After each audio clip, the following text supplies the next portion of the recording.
இனிமையான குழந்தைகளே, தன் மீதுதானே இரக்கம் கொள்ளுங்கள். பாபா தரும் ஸ்ரீமத் படி நடந்து சென்று கொண்டே இருங்கள். பாபாவின் ஸ்ரீமத் குழந்தைகளே, நேரத்தை வீணாக்காதீர்கள். நேர்மறையான, அதாவது ஆக்கப்பூர்வமான காரியங்களைச் செய்யுங்கள். அதிர்ஷ்டசாலி குழந்தைகள் அதிகாலையில் எழுந்து மிகுந்த அன்போடு பாபாவை நினைவு செய்வார்கள். பாபாவோடு இனிமையிலும் இனிமையான உரையாடல் செய்வார்கள். கடமை உள்ளது. நமக்கு சுகம் தருவதற்காக ஸ்ரீமத் கொடுத்துக் கொண்டிருக்கிறார்.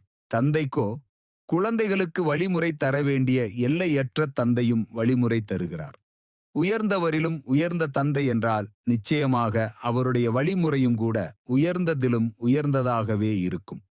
வழிமுறையை பெற்றுக்கொள்வது ஆத்மா.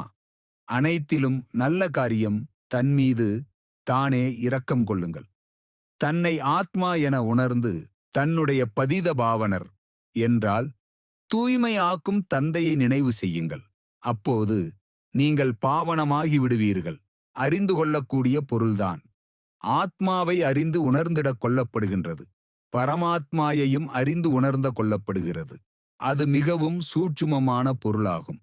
நல்ல புருஷார்த்தம் செய்வார்களானால் உயர்ந்த ஆத்மா ஆவார்கள். பாவங்களின் சுமையோ தலைமீது நிறைய உள்ளது.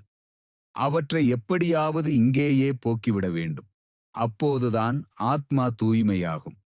தமோ பிரதானமாகவும் ஆத்மாவாகிய நீங்கள் ஆகியிருக்கிறீர்கள் என்றால் சதோ பிரதானமாகவும் ஆத்மா ஆக வேண்டும். ஒரு வினாடியில் ஜீவன் முக்தி தருகிறார். ஒரு வினாடியில் சாட்சாத்காரம் ஆகிவிடுகின்றது. அளவற்ற கஜானாவை காட்டுகின்றனர். தம்மைப் போலவும் மற்றவர்களை ஆக்க வேண்டும். பிரஜைகளை உருவாக்க வேண்டும். தர்மகாரியம் வீட்டிலிருந்து தொடங்க வேண்டும். இறைவனாகிய தந்தையோ சொர்க்கத்தை ஸ்தாபனை செய்கிறார் என்றால் நாம் ஏன் சொர்க்கத்தில் இல்லை?